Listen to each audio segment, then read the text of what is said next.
Nanar, netraku menatap terpaku tak percaya. Luruh di sampingnya, meraung, menangis tanpa suara. Buliran air berjatuhan tanpa henti, menggambarkan akan dalamnya perih yang kembali terpatri. Sungguh, aku membencinya, tapi tidak mengharapkan musibah menimpa. Setidaknya, hukumlah dia setelah aku berlalu.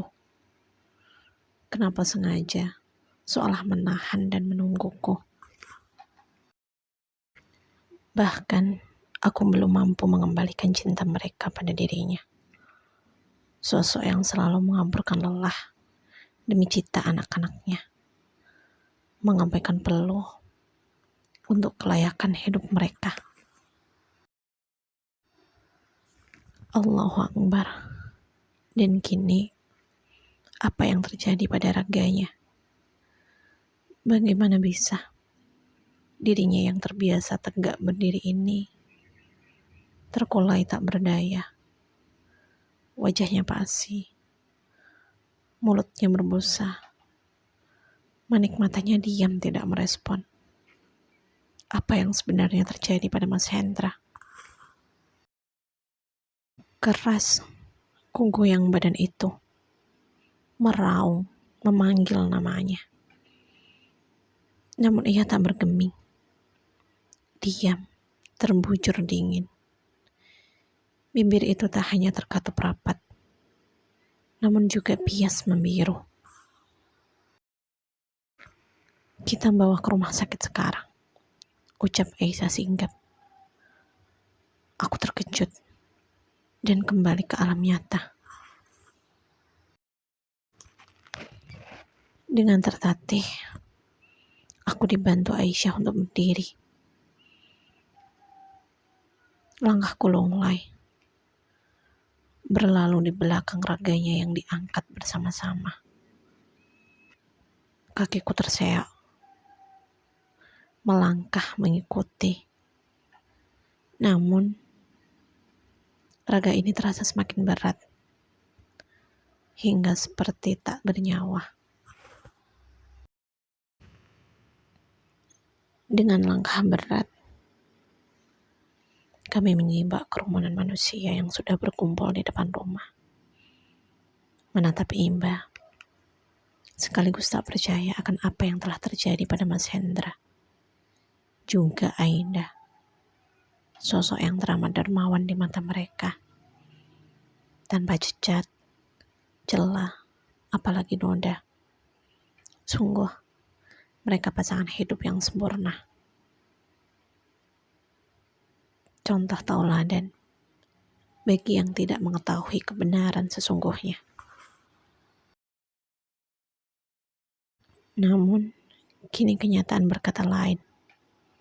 Menolak, juga mengelak akan citra yang begitu baik. Memperlihatkan sisi lain dari kesempurnaan seorang hamba. Aida meraung, berteriak, tertawa, seperti manusia yang telah kehilangan akalnya. Iya, mungkin kini dia sudah benar-benar menjadi gila. Entahlah, aku pun tak mau memperdulikan perkataannya lagi. Karena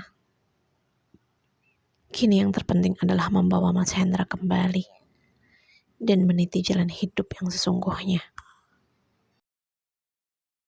Segera tubuh Mas Hendra yang entah masih bernyawa atau telah tinggal raga itu dibawa ke rumah sakit dengan cepat. Bahkan harus dibantu 2 motor yang membimbing jalan untuk menyibak keramaian kendaraan. Di depan IGD rumah sakit, dengan sigap 3 orang perawat datang dan membawanya masuk meninggalkan diriku yang masih belum mampu mencerna runtutan peristiwa ini. Hingga kini kurasa berdiri seperti tanpa kaki, bernafas tanpa udara, dan melihat dunia tanpa warna. Lunglai, tubuhku luruh tak berdaya. menangis tanpa suara. Hanya air mata yang mewakili segala rasa atas apa yang telah diucap seorang lelaki dengan seragam jas putih yang menjadi khas dari profesinya. Maaf Bu, kami telah melakukan semaksimal mungkin untuk menyelamatkan nyawa pasien. Namun, kondisinya sudah sangat buruk saat dibawa kemari. Kemungkinan beliau menelan racun tikus. Sudah lebih dari 2 jam yang lalu. Ditambah dengan riwayat diabetes yang dia miliki, menyebabkan racun itu bekerja lebih keras, merusak jaringan-jaringan penting dalam tubuh. Tutur orang itu yang ku ketahui bernama Dr. Edo, dari namtek yang menempel di bajunya.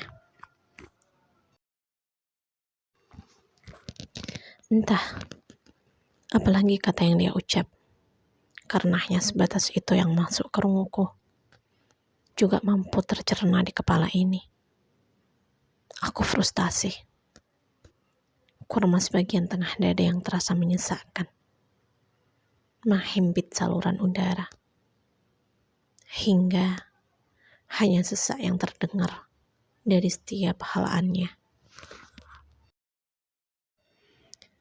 Terisa, aku menangisi kepergiannya dalam derita. Terbayang betapa 24 tahun ini berlalu dalam penuh cita, meski di tengah hamparan nestapa rumah tangga. Namun dalam tatih kami mampu melaluinya, tanpa harus meninggalkan luka. Hingga datanglah seorang wanita yang meminta ruang di hatinya pula, merusak serta menghancurkan segala tawa dan menggantinya dengan air mata. Dan kini, saat hati ini kembali terpatri, menginginkan ikhlas menerima membawanya kembali, Allah telah lebih dulu menjemputnya, menghentikan segala impian, juga asa. Satu persatu anakku tiba. Mereka terpaku, menangisi raga sang bapak, yang kini telah menjadi jasad tak bernyawa. Kurungkuh tubuh Almira erat. Dia meraung, menangisi kepergian bapaknya. Kepergian yang tanpa pamit ataupun wicara. Padahal untuk selamanya. Tak kembali. Atau sekedar bersenda dalam gelak tawa. Ku goyang jasad Mas Hendra keras, memintanya bangun dan membuka mata, mengatakan akan dalamnya penyesalan atas maaf yang tak pernah diindahkan, berteriak frustasi, dan memintanya kembali menjadi bapak seperti dulu lagi. Hancur, ku eratkan jalinan tubuh kami, berbisik lemah, meminta Almira ikhlas menerima ketentuan, karena umur adalah hak mutlak Sang Pencipta. Almira menangis pilu, merintih dalam derita nestapa. Usahaku untuk menguatkan hatinya berakhir sia-sia. Dia membenturkan kepalanya keras ke dinding, berteriak, mencerca akan hinanya nasib di ujung umur sang bapak. Sementara Rama merengkuh adik bungsunya dengan sangat erat, hingga Almira lemah, kehabisan tenaga, meraung, menangis lirih di pelukan kakaknya. Cukup, Dek. Aku pun merasakan apa yang kamu derita. Namun, Allah telah meminta nyawa Bapak untuk kembali ke pangkuannya. Biarlah, ikhlaskan kepergian Bapak. Jangan memberatkan langkahnya dengan tangisan pilumu. Bantulah Bapak dengan doa, agar senantiasa Allah menerangi jalannya, menghapus dosa, serta menerimanya kembali dalam tempat terindah seorang hamba. Bukankah kau pun tahu betapa pentingnya doa anak untuk orang tuanya? Jelas bahwa anak soleh yang mendoakan kedua orang tuanya adalah salah satu amalan yang tak akan pernah terputus pahalanya. Bantulah Bapak dengan doa kita, supaya senantiasa pahala itu mengalir. Meski Bapak telah tiada. Bisikan Ramna di dalam isakan Almira. Almira mengangguk lemah, seakan mengerti dan bisa mencerna ucapan kakaknya. Hingga ruangan itu berangsur merendah dan meninggalkan isakan lirih yang menyayat hati. Kepergian ini nyata adanya. Perih, terpatri meninggalkan luka di hati keluarganya. Meski bertahun lamanya dia bersembahkan pedihnya pengkhianatan dalam indahnya jalinan rumah tangga. Namun, bukan balasan ini yang kami pinta pada Sang Pencipta.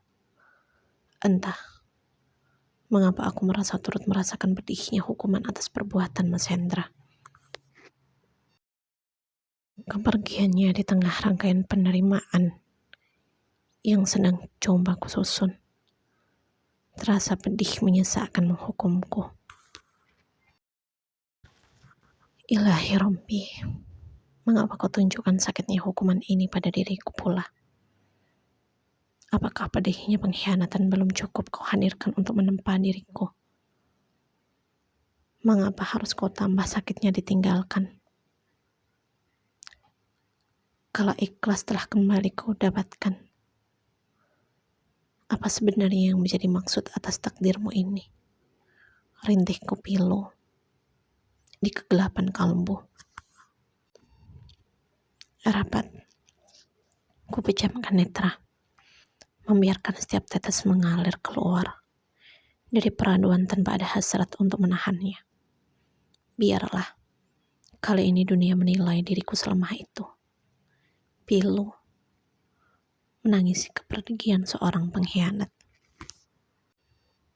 Harusnya keras aku mengumandangkan tawa, mengabarkan pada dunia akan hukuman bagi seorang pengkhianat yang harus berakhir di tangan sang gundik yang telah meracuninya.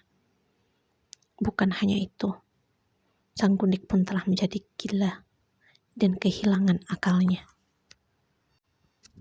Iya, harusnya alasan itu cukup untuk membuatku menepuk dada dan tertawa sekeras yang bisa. Namun, aku bertindak sebaliknya. Pilu meratapi nasib suami yang telah kehilangan arah hidup hingga di ujung usia.